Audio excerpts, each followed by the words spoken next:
whenever I'm struggling or I'm having a hard time with the work or with the travel or whatever, it comes from me taking myself too seriously. Instead of telling kids like, this is how the world works, listen to me, shut up, do it and you'll be fine. We need to start asking like, hey, we don't really know how the world works, but we can help you to become, you know, a self-sufficient human who can guide their own health, who can guide their own learning, and then hopefully we can put you in a world that you can adapt to.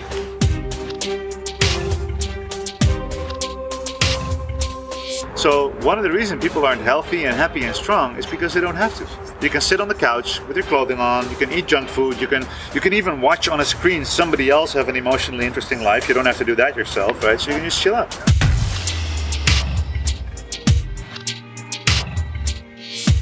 A lot of people think, no, my breathing is a result of what my body does and of how I feel. But it works the other way around, where if you change your breathing, then the way you feel and the way what your body does becomes a result of that. And that's what I'm teaching people now.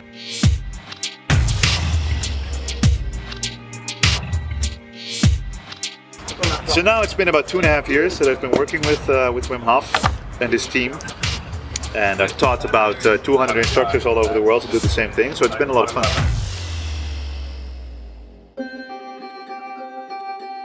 So as soon as you're in the ice bath and you step in and the cold goes around you, there's two options. Either you completely lose it and you panic and hyperventilate and you're out, or you focus. But making a tribe, meeting cool people, connecting and having an impact, that's to me, that's the ultimate combination. I used to have like a 5-year plan, a 10-year plan. And I noticed that it's no use to make a plan.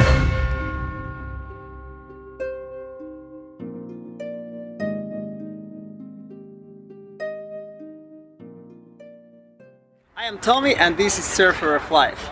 And today I'm sitting here in Helsinki with Kasper van der Meulen. That was perfect. Yeah. A real lifetime surfer, sort of a lifestyle adventurer, and an author of book MindLifter. Yes. Kasper, welcome to Surfer of Life. Thank you. It's my pleasure to be here. Christmas is coming, and it's a little bit different in Holland. Have you already bought those papernoten? Yeah? I have actually. Yeah, I have. Yeah, absolutely. They're good. But this is also the time where Dutch people get into very big arguments about our traditions. Right. Yeah, because there's this thing we have called Sinterklaas with the papernoten, and it looks kind of racist. So it's always like it's almost like wartime at around holiday season right now. So not so chill time anyway. Not really, no. What about the chocolate letters? You have those also, right? Yeah. You have the K, I guess. Yeah, we have a lot of great chocolate. That's what I thought until I came to Finland actually for the first time, and I realized that these kind of biohacker type of places and some really great chocolate comes from here, raw chocolate. So our chocolate, we have very cheap and a lot of chocolate, but it's not too good quality actually, sadly. Yeah. Well, now you're in Helsinki, Finland, and you're traveling around the world, and you actually were traveling a little bit when you were a little kid also. You lived in Western Africa, if I'm correct. Yeah, that's true. When I was born, we lived in Western Africa, in Guinea-Bissau. My parents stated they were both doing medical care. Father is a physical therapist, and my mother a nurse. And they met in Kenya, and then they moved to Guinea-Bissau, where I lived for like a year, the first year of my life, basically. Yeah. You think kids get influence also? They're so young and they live somewhere else, outside of their own country, different cultures, different languages. Yeah, that's what I like to believe, for sure. I'm pretty sure that I got you're not conscious of the things you learn, but it's more like an imprint where certain things about life just come in. All of the senses are so open when you're a kid, especially when you're a baby. And I think that I've had a massive imprint from there. And a lot of the things that I'm now learning about life and lifestyle optimization and about how to put my life together, I always keep coming back to things that happened right there in that first year. So for example, music and dance, African music played a big role in finding my way to health and to mental health just by playing those rhythms. with African groups, for example, and that led me back there. And now I'm very much about creating tribes online with my Facebook group, but also in real life in my retreats. And I'm learning about this tribal life. And I just noticed that, I had that imprint at a very young age. And now my daughter is almost 2, and she spent probably 3 or 4 months out of her first year traveling with me. So she's heard at least 10 different languages. She's been in like 12 different countries. And I can see her development go really fast. So she's way ahead of the curve with language, with movement. She really easily connects to people. She feels very much at home. So I definitely feel that you don't consciously learn anything maybe, but it's like an imprint where you're open to different sounds and smells and languages and people from all over. So I feel pretty blessed having that start in life. What about Vancouver? What does Vancouver mean to you? It's an interesting place. I don't know. Actually, Yarrow Willard, who's speaking at the conference here, he's from there, and I was talking to him about it yesterday. That there's a certain kind of. I went there on a honeymoon actually, and I felt right at home there. I was like, oh, this feels like home. This is great. Which generally happens in the forest. I have the same thing in Finland actually. The Finnish nature. One of the reasons I went to Finland in 2011 is because I couldn't afford to go to Vancouver, and I researched it, and they're like on the same kind of like latitudes and same kind of climate, same kind of trees, and I was like, you know what? I'll just go to Finland until I can afford Vancouver, and I felt very much at home. And Vancouver Island, British Columbia has the kind of wildness that just makes me feel at home. There's something there that made me land there and go, I could live here. I feel at home for some reason. And I went to teach workshops there, and the people I meet there, it's really easy to connect to them for me. So yeah, it's good. Where did you get that from? I have my sources. Damn, you did some research. I've done some. I've been there once, and it's very diverse. There's so many different spots, and I've only been in Vancouver Island. I actually really liked it, and so many influences around. Oh yeah, it's a special place. What about you? Now you're traveling around the world teaching people, and what do you think about teaching? Well, you've been a teacher a longer time, but now when you're kind of helping people out more, how does it affect you as a person? It's actually difficult. I've had to learn to be able to help people while also saving my own energy and protecting myself. Because the most amazing thing is that I have this story that I've learned some things, and I was very excited about learning these things, and then slowly I could start to speak to people about it, and then I noticed that some people really take what I say and they change their life. And sometimes I'm doing a talk like just now, and then somebody comes up to me and they go like, oh, it was amazing and it's perfect and it fits my life and it helps so much. And that makes me go, oh wow. So in the beginning, I just wanted to have fun and teach and travel, and I didn't really think it would be. I was like, why would that be difficult? It's just fun. But now I realize like people take me seriously. In the beginning, I was afraid that people would not take me seriously, and now I'm kind of afraid. Like guys, don't take me too seriously. I'm just some guy. Because people really take what I say and they take it, and they turn their life over. So it's been very interesting. It's been an amazing learning experience to connect with so many people all over the world, and to see that there's certain things that everybody finds important, that everybody responds to in a certain way, and then there's also differences, cultural differences and stuff. But generally, everywhere I go, I just meet good people, and they're open and they're willing to have fun and to experiment, and that's what's the most inspiring to me. So there's different sides to it, but I'm loving it, absolutely.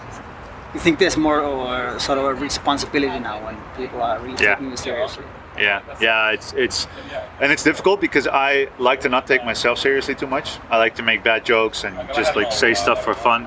Then I go, oh wait, so now I have to also think about the things that I say, how do people take them, and what do they use them for? And so it's interesting, especially with a book. People take books very seriously, and they read it, and then they go, I'll try that, and I'll try that. So I've actually gone like, oh shit, I should really pay attention to what I say, because somebody might do something with it. Not in a negative way, but still, it's like there's an impact. An impact is very interesting to have, because you can notice that there's changes happening thanks to the work. You think people take it too seriously nowadays, especially in the Western countries, that there's so much pressure from the job and from families or whatever, and it's just life becomes very, very strict, and you take it very seriously, and then the joy kind of disappears. I think so.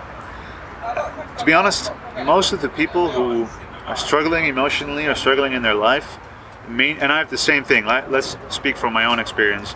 Whenever I'm struggling or I'm having a hard time with the work or with the travel or whatever, it comes from me taking myself too seriously and focusing on my own problems and my own little things that I can't control, and then really thinking that I should be able to control everything, stuff like that really gets people. That they're no longer able to play, no longer able to laugh about things, no longer to just like be creative and play around. I think that's a very important thing to bring back into society and into the health world, especially in the fitness world. People are like, no, you need to go to the gym, you need to go every day and work hard and crush yourself and like wear yourself out, and then and with diets the same thing. They go like, no, from now on for the rest of my life I have to eat this way and I have to do it, and if I don't do it I failed. I go, guys, come on, where's the fun gone? Right? And I see my little 2-year-old daughter, she gets it. She eats when she's hungry. If she wants to play, she plays. Sometimes she plays really hard and it's a workout. Sometimes it's light and fun. She just goes by feeling. So I think that's one of the most important things that we all, as a kind of like in the health movement with all the people here also, to kind of get back to that, where it's, as long as you're going to focus on it, why not have fun with it? You're in this sort of a mission, or I don't know if it's the correct word, but teaching path, but there was a beginning for this also. So how did it start for you? What was your key point for you start doing this? Well, there were a lot of different points where I reaffirmed and realized more and more that this is the path I wanted to be on. What is this thing? The main thing is that I had my own struggles, mainly when I was in school. So when I was a kid going to school, I couldn't fit in, I couldn't learn the way I wanted to, I couldn't have control over my own focus, over my own mind and body. And there was a certain path made for me, for us, for everybody. Like, this is the path that you have to go to have a good life. And I learned very early on that path didn't really fit me. I couldn't really follow that path, but I was expected to. And that caused me struggle. But that also, the struggle also caused me to do the research and to find different ways. And I had a very difficult period when I was a kid, and there was a lot of like depression and aggression around me. And the only way I could find out was just to do everything that was forbidden, basically, and just hang out in the street and get high all day and stuff like that. And then I started working I wasn't working. I was just trying to be a musician. Trying to teach, trying to rap, trying to make this African music, and we were making electronic music. And then I got asked to teach a rap workshop to kids.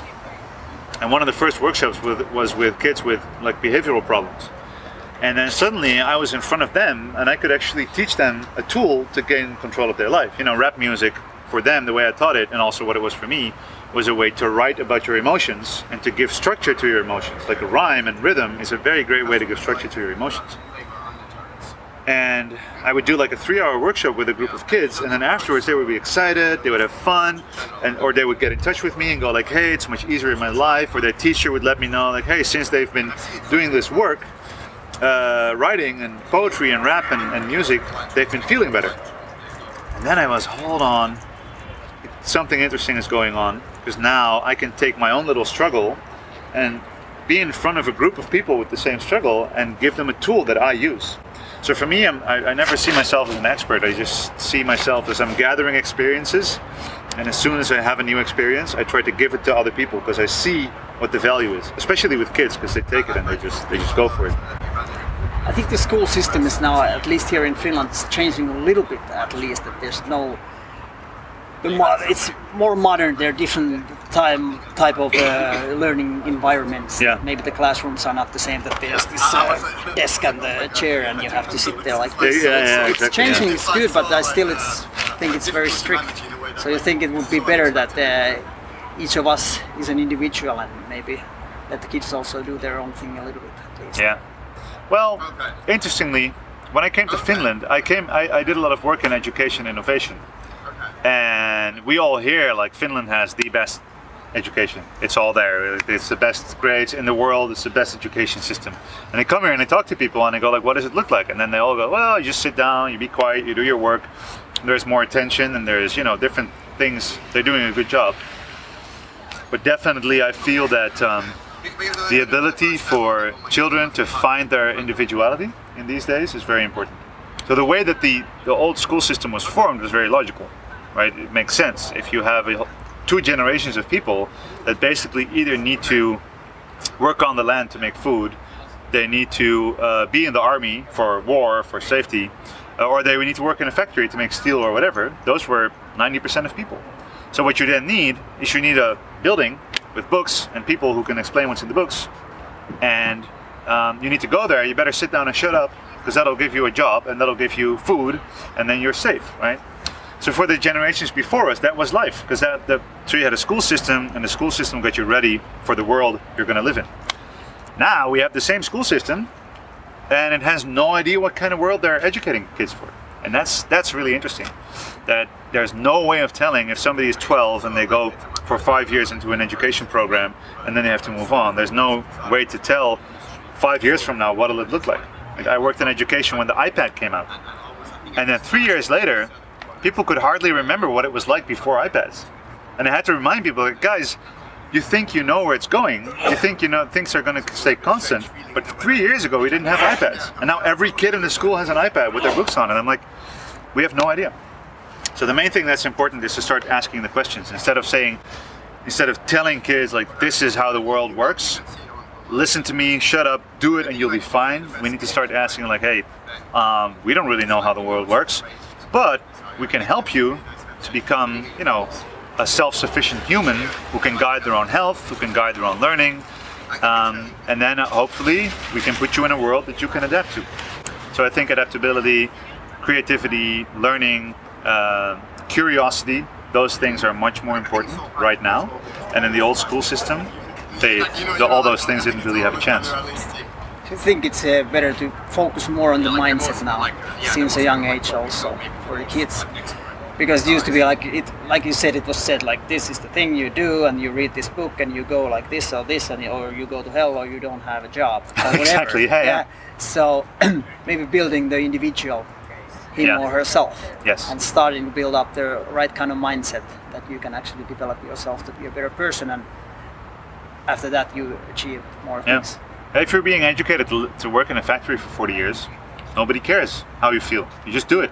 You want to feel good, or you want to have food on the table. But please just get the food on the table and then suffer the rest of your life so you can at least feed your kids. That was logical. But now this is what I'm excited about. This is the first time since, I think, the agricultural revolution 10,000 years ago, that individual life quality of every single human is becoming more important than productivity. And that's great stuff, right? So now suddenly it is more important to teach a young child to guide their focus. So meditation is one of the most important things we can teach nowadays, because these kids grow up in a world with stimuli everywhere, and phones and this and everything. So now we need to actually start, instead of saying, this is how you do that job that is outside of you, this is the world outside of you that you need to learn and understand from the book, I think we should start by saying, who are you? What are the things you are good at? What are the things you need to learn? But especially, how can you guide your own development through things like meditation, breathing, nutrition, movement. If you look at the way that the physical subjects are taught in school, they just say run after the ball, and if you do good you get a high grade, but nobody is taught how to move in a way to remain healthy, to stay away from injury. You're a physical therapist. Every single day, like, there's an endless supply of people with shoulder problems for you, forever, which is weird. Humans should be able to have a life without developing a shoulder issue or a back issue, right? And they haven't learned how to do that. You think also that the physical side, we're going to talk about that mental part a lot, but that physical condition and physical side, like the movement, is very important. It's the same thing. There's no mental without physical. They're not separated at all. It's the same thing. Yeah. About the mental part, you're teaching a lot about that. You also already said about the distractions. Can you tell me more about the distractions around? We have these iPads and laptops and cell phones all the time on, and we're kind of like all the time doing something. And we have these distractions and impulses around. I think what's important to understand is the way the brain is built and the way that we are fundamentally basically still hunter-gatherers. So we actually, for the largest time in human life, and not my human life, but all of human life, like 100,000 years, most of that time was spent living a very slow-paced life. But the world, like I said, one year you don't have iPads and suddenly an iPad comes out and everything changes. And that's going to keep happening a lot. But somebody who lives in the year 1000 in Europe or lives in the year 1500, not much of a difference. It's the same life. If you're a peasant, you work the field, you chop wood, you get your food, and that's it. And even like 2000 BC or the year 1000, basically what people do is they gather food, they hunt food, or they farm, they build a house, they live, and there's not a lot of change. Maybe there's a different king once every 10 years, right? And if you look even farther back in the hunter-gatherer time, the reason people are so good at foraging and being in nature and why it's so good for us is that's where we evolved. Now, if you're a hunter-gatherer, your survival can be dependent on like the sound of a bird. Like if a bird starts singing a little bit of a different song, that might mean, oh, there's a predator coming. So our brains are built to be hypersensitive to these changes and to new input, especially new input. That's very important because you don't have to always get all the input in, but if there's suddenly a change, that might mean danger, so you have to look at it. And also, like we're built to be very efficient. So if you have to walk for 4 days before you find, a honey or a bush of berries and then you finally get to eat, it's better to be very lazy and to want to eat a lot of high calorie food, right? So hypersensitive brain, very lazy body, always looking for the next thing. If you put that world in the modern world with 24-hour economy and everywhere the stimuli and impulses and news, suddenly we are involved with all the news in the world. So if you live in a small tribe with like 200 people, then the only news you need is important news because you can actually be a part of it. This person has done that and that person is this, that person got sick. It's all important information. But now you take your phone and you can see like the polar bears are dying because of chemicals that are put in the water in China to make the phones that are in our pockets that are made by designed by a factory in California. And it's like this giant world of input that we have no control over whatsoever, but it does influence our quality of life. So it's just that our brains are not built to process this much data without, or to take in this much data without processing. You see kids, my kids aren't bored anymore. They're never bored.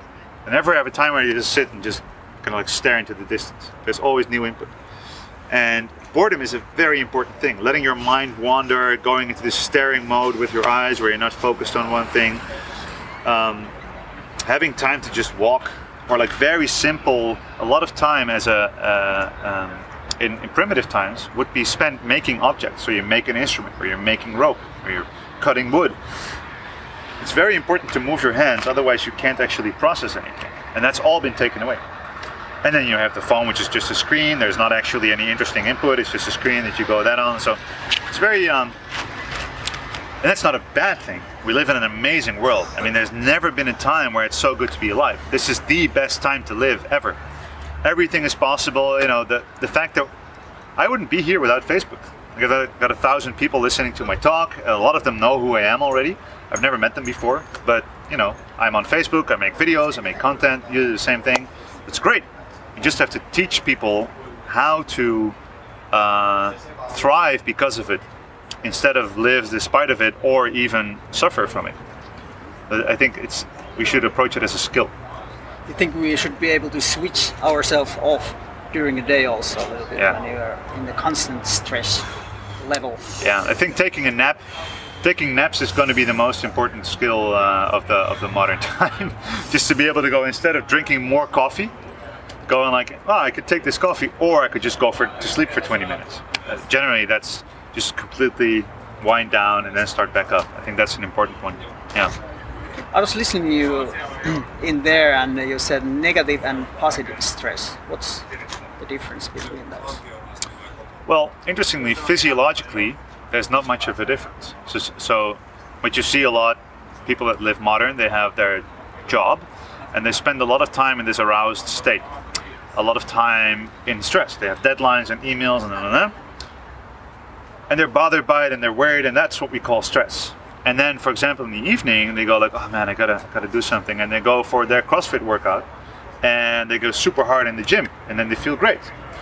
But physiologically, it's the same kinds of systems, because stress is just stress, right? There's a difference. Like if you go into a roller coaster, people have so much fun on the roller coaster, but your body is having a panic attack. But if you have actual danger, like if you would fall off a bridge, right? You have actual danger, then it's negative stress. But the physiology is very much the same. So from the shoulders up, with your brain, you determine whether it's positive or negative stress. So what I'm a lot of time teaching people is to not remove stress. A lot of people, they have, for example, a burnout or a period where they're overworked and they want to remove stress from their life. But that's the same thing as saying like, hey, you had a sports injury, just never do sports again, right? So you want to go back into it, but to find different ways to work with it, make yourself resilient to stress. And positive stress is a very strong performance enhancer. Like if you're a surfer or a skier, you can't have fun skiing without stress. Because if you just have that little kiddie slope, where you don't go anywhere, you're skiing and you're just going out, boring, you're not having fun. But you want to have, the balance lays where you have an amount of stress and the ability to deal with the stress. That's the most important thing. So a lot of people, they're overworked and they're having too much negative stress, not enough positive stress, so it's not balanced. And then they go, oh, I need to take away all the stress.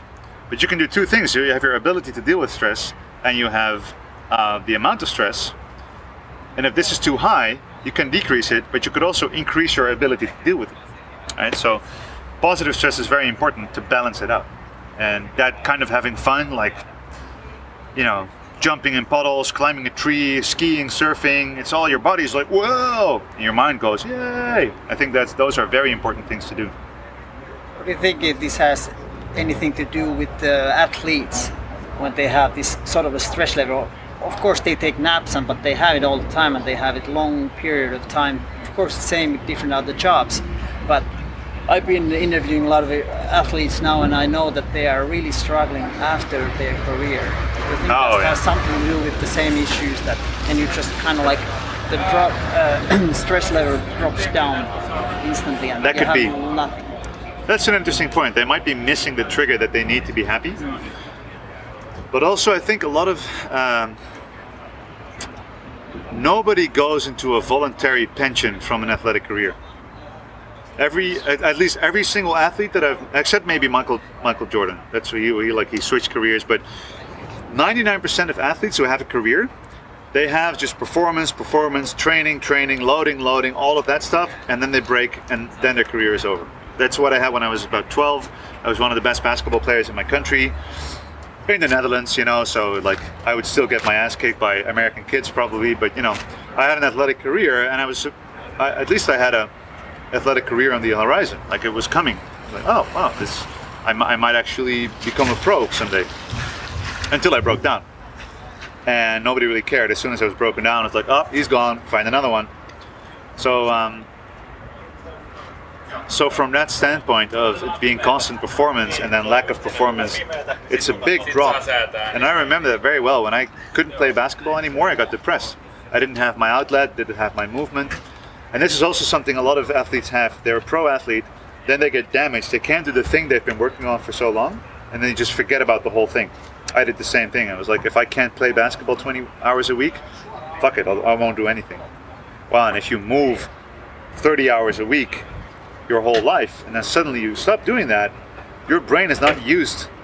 Your brain can't figure out how to be happy anymore. I think that's also a thing.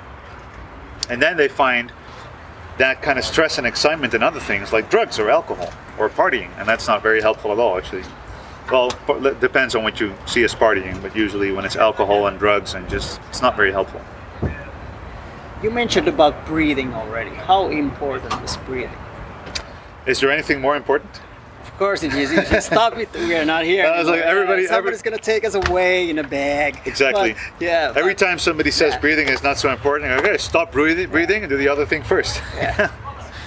Well, what we haven't learned is that the way that so you have an autopilot, and the autopilot breathes for you, which is fine.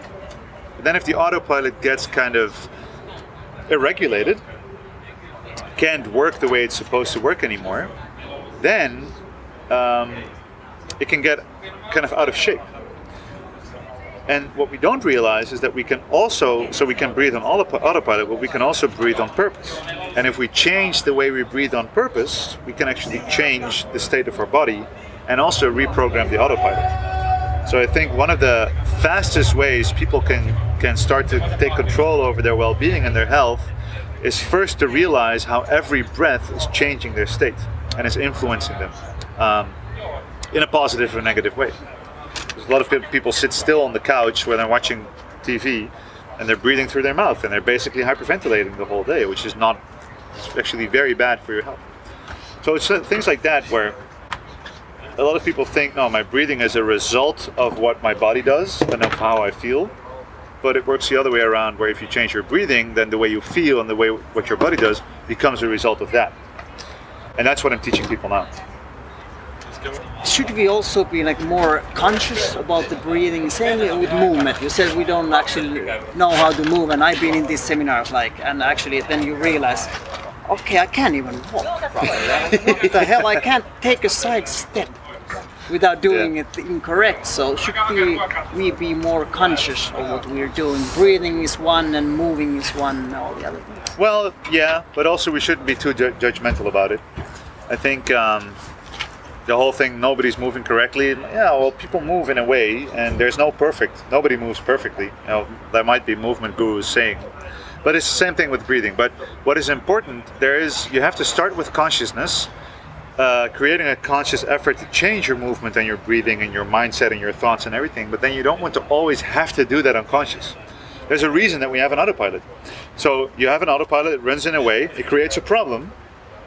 Go see a physical therapist. Go back into the autopilot, problem, physical therapist, autopilot, problem, right? That's why you have a job. It's good business, but I mean, sometimes you have to create the awareness, build the consciousness that allows you to go, okay, so what is really happening in the autopilot?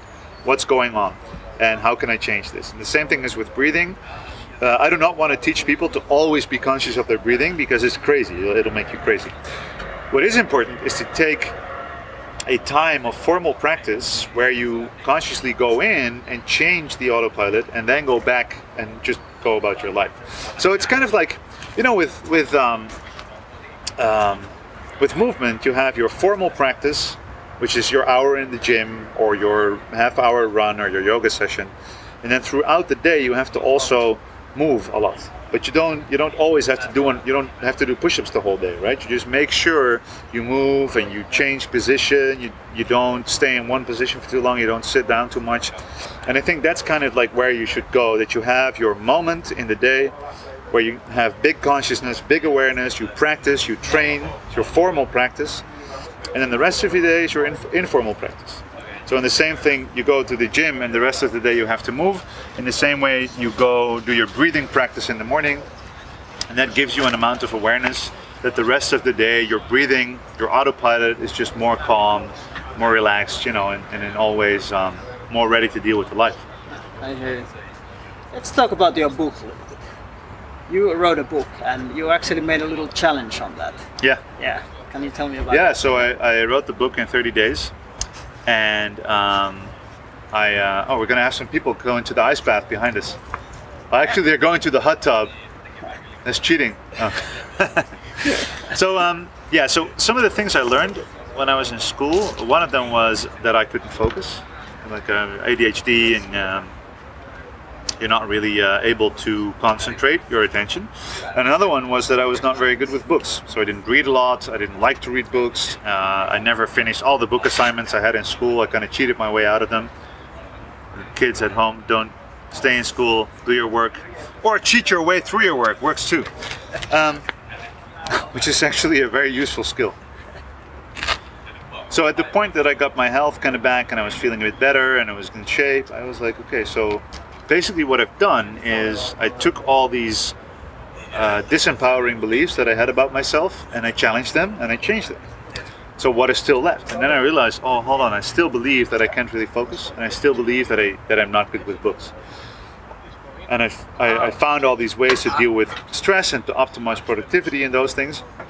So I thought, how about I test if I really understand those things by also testing those beliefs about myself. So I'll write a book, I'll write it about focus, and I'll write it in 30 days.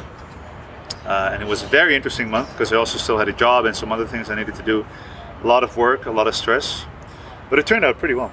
It was 30 days of writing, and then I had another 30 days to do the design and all the other stuff to get it published. And within 2 months it was published and self-published. Yeah, it was a fun challenge. I learned a lot about myself. It was a lot of stress. You think we should challenge ourselves more in everyday living? People kind of, it feels like we have all this job and everything is kind of, the setup is there and your expectations, and then you want to sort of live in the comfort zone. Yeah. So you think we should challenge ourselves more to be more creative and then actually not be afraid, challenge ourselves, and then we Absolutely. learn more and maybe live a better and healthier life. The human system adapts to function. The body, the mind, the psyche, the spirit, it adapts to function. If there is no reason to be able to do something, it won't be able to do something. So one of the reasons people aren't healthy and happy and strong is because they don't have to. You can sit on the couch with your clothing on, you can eat junk food, you can even watch on a screen somebody else have an emotionally interesting life. You don't have to do that yourself, right? So you can just chill out. So there's no, actually I saw this thing online, this meme that said, hard times create strong men. Strong men create good times. Good times create weak men. Weak men create bad times.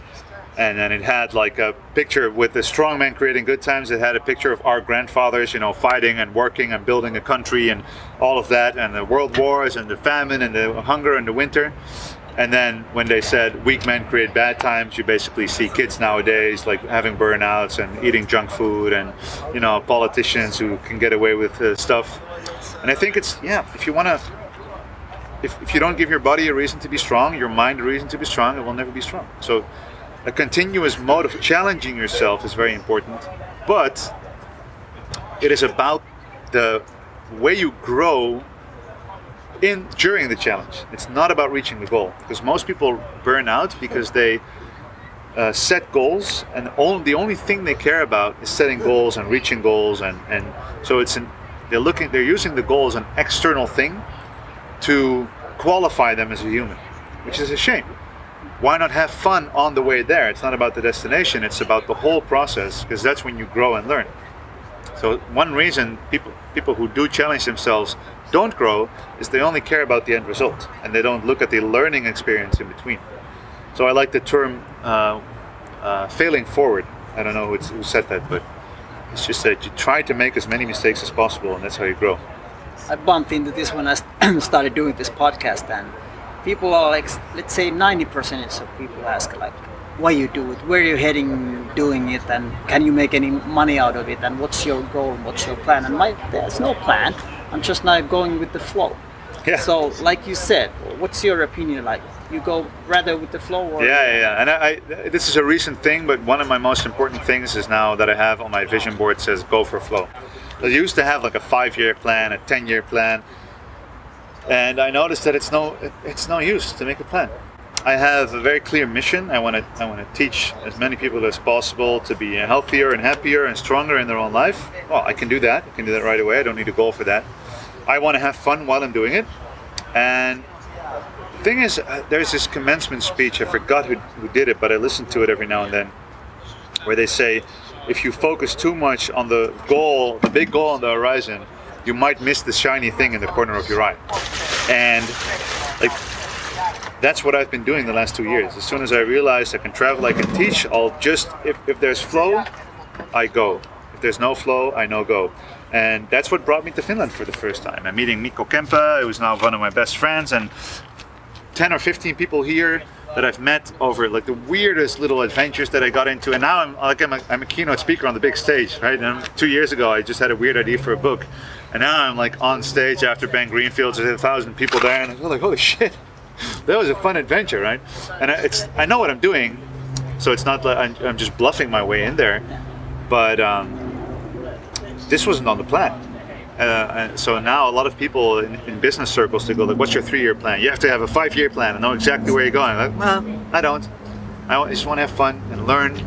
And I go for flow. And what does flow mean? For me, flow means where do I learn the most while also helping the world.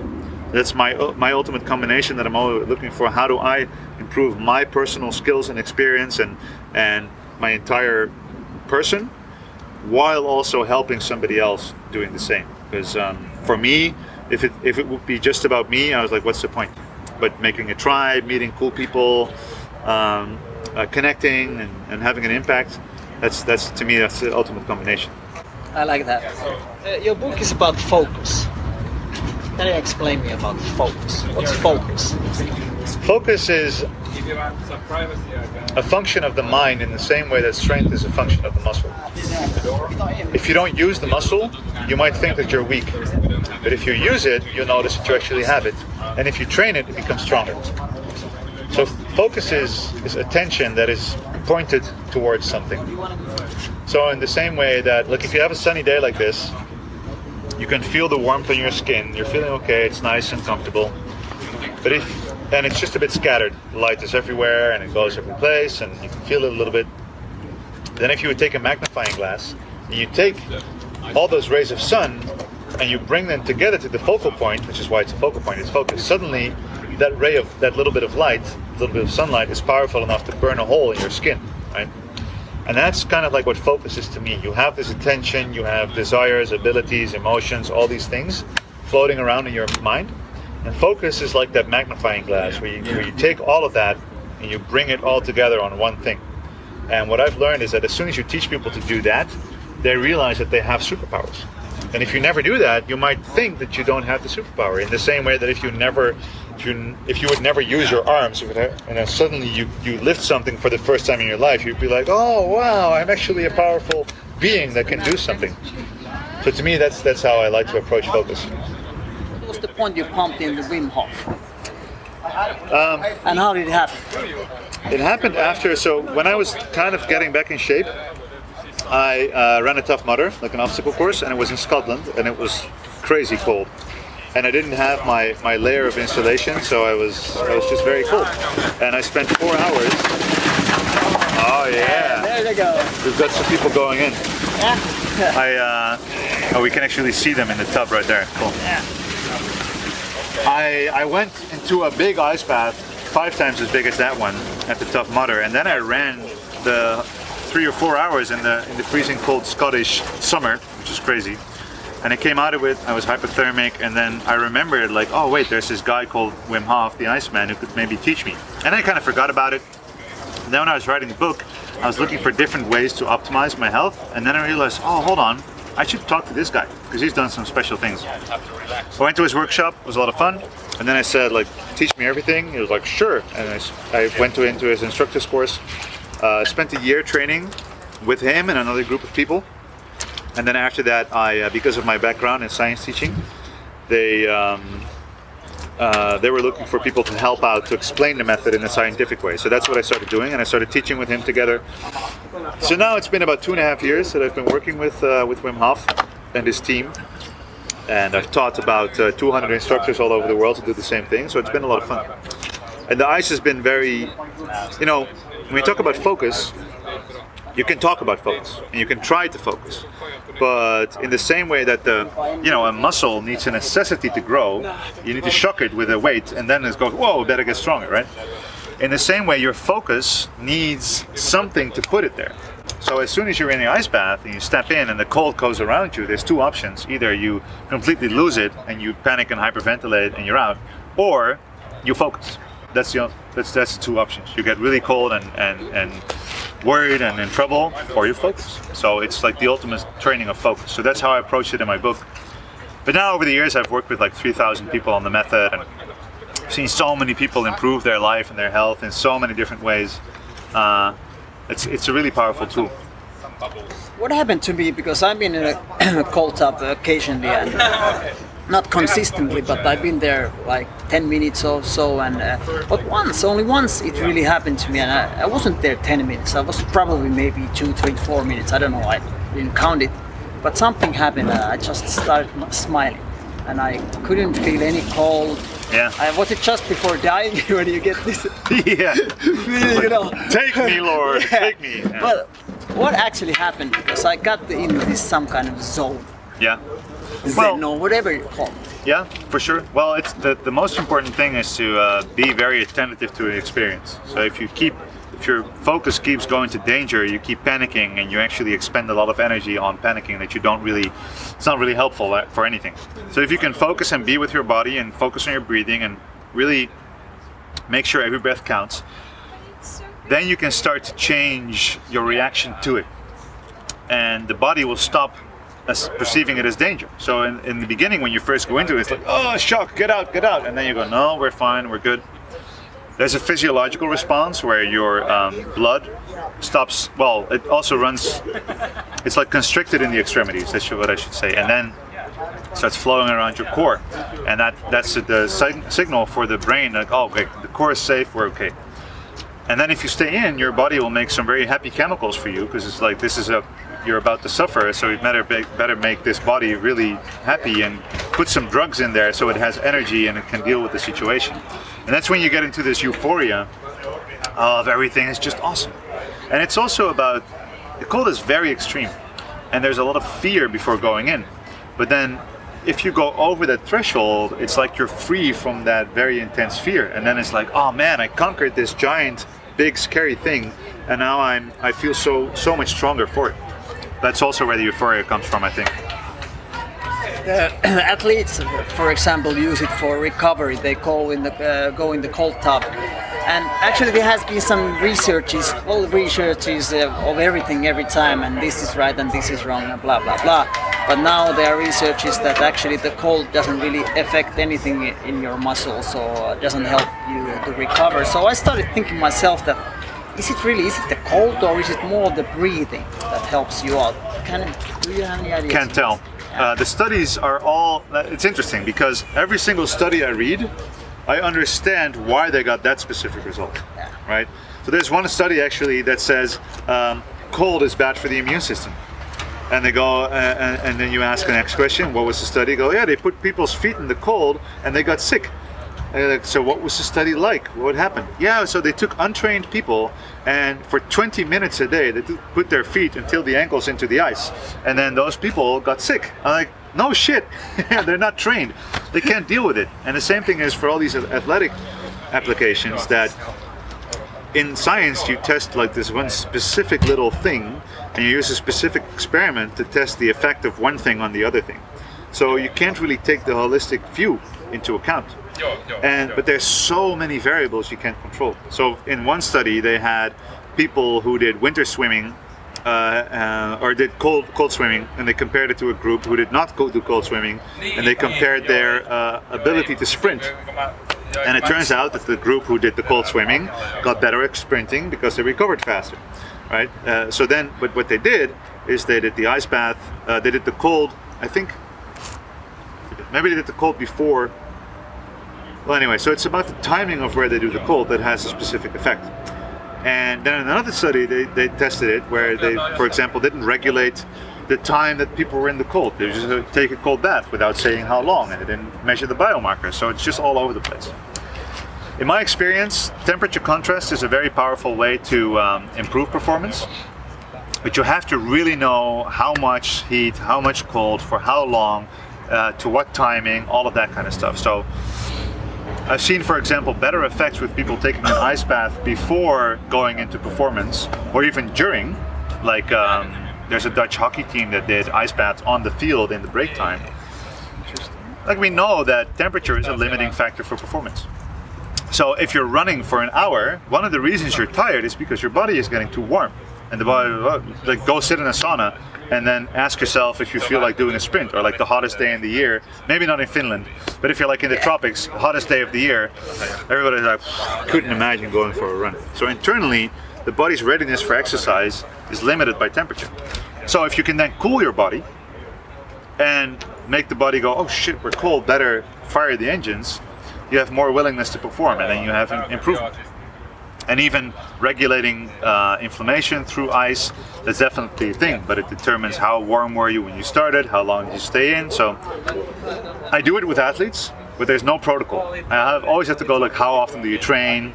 How much time do you have in between sets? How much time do you have in between workouts? How can we structure it where it's actually helpful? And then you have to kind of like tailor and make almost like a temperature diet for them that they can use. What do you think about cold tub and sauna? Is there some limitations between that you do the extreme cold and extreme hot? That's if you can, you want to get both. That's the best thing, absolutely. And that's one thing. Like you come out of a workout for an hour, then if you go sit in the sauna and increase your body temperature for 20 minutes, then your body gets more inflammation. But then before it gets too much, you cool off in the cold tub and downregulate inflammation. So you actually have like this effect where you get a stronger hormetic trigger from the temperature, and then you shut it off, right? So it's a great thing. And I think as a general health practice, contrasts are probably the best way to go. So you go from the heat into the cold, back and forth, and that's where the euphoria really comes, if you go back and forth a few times.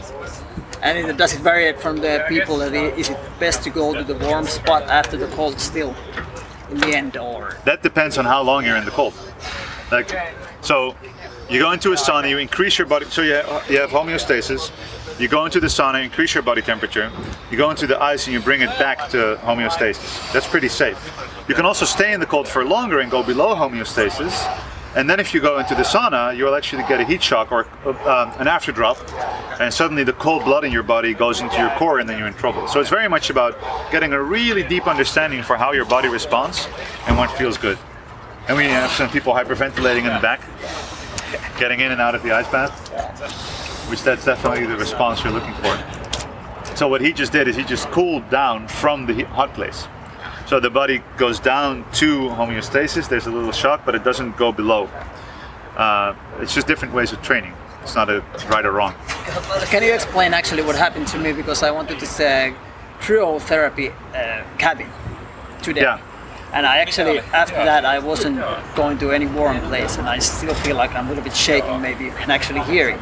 I feel a little bit cold after that. It can stay that like this for a long time, man. What happened there? Well, the cold blood, so as soon as you hit the cold water, the warm water in your warm blood in your extremities, you have faster constriction. So it actually pushes the warm blood to your core. It's a safety mechanism because your fingers aren't as important as your liver, right? So you have the warm blood here and cold blood there. You stay in the cryo chamber, and then your skin and all these little veins, which are like hundreds of kilometers of veins, they still have cold blood in them. So then you get out of it, and then slowly this cold blood starts to pour back into your core, and your core body temperature starts to drop. And that's why you can stay cold for a very long time after it, because your body hasn't adapted back to heat. So it could be that you have to train a bit more to get the metabolic flexibility to really easily warm up after an ice bath. And it also determines, like, if you've just eaten, it's much more difficult. If you're in a fasted state, it's much easier. So there's different variables to take into account.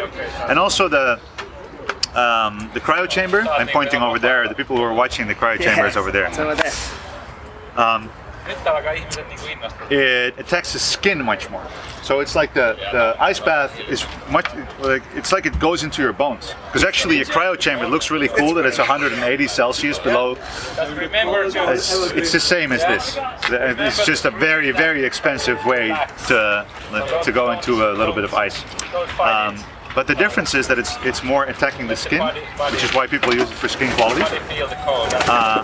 So that also could cause your extremities to stay colder for a longer time. But again, I'm just reasoning now. There's no exact science. It takes a while for the body to... Okay. We're wrapping. We'll wrap it up. Yeah. So, okay, a couple of more questions. It's been great to talk to you. Thank you very much. Thank you, man. And, what about you? Cold things, cold showers. What about you in the morning? Do you have any morning routines that you do? Yeah, the first thing I do is I get outside and get sunlight in my eyes. With no contact lenses, nothing. I stand on my bare feet in the ground. I try to get sunlight on my eyes or on my eyelids. It's very important to me. That's how I start. And I do some movement, some walking around, maybe some inversions, a headstand or a handstand. Then I have coffee with lots of coconut oil and some shaga, reishi, and I have this box full of supplements, and I throw whatever in my coffee. And then I do work, my important work in the morning, where I'm focused and I'm clear and I can just go. Then I do a workout at the end of my fast, so I haven't eaten yet. Then I do a cold shower, and then I eat. And that's kind of like, that's my entire morning. and it's one ritual built in a way where I can keep my focus very steady in the morning. Like one more last question. What about in the morning? What makes you wake up? What makes your life My joyful? 2-year-old daughter, yeah, and she literally wakes me up in the morning because she goes, "Papa, Papa," and I go, "Yes, daytime." And I try to wake up stoked about life every day. And if for my morning ritual, it's better to wake up before she does. But because of how my travel life has been and my sleep life, because of having a little child and everything, it's been more difficult to wake up before she does. But that's definitely, I practically wake up because of her, because she wakes me. But that's also like my main thing. I'm so excited to get out of bed. I'm like, playtime. Yeah, that's definitely, becoming a father has been one of the most amazing things ever. Hey, thank you so much. Thank you, man. We still have a It was my great day pleasure. going on, and thank you so much. Yeah, we'll have a lot of joining fun. us. Bye-bye.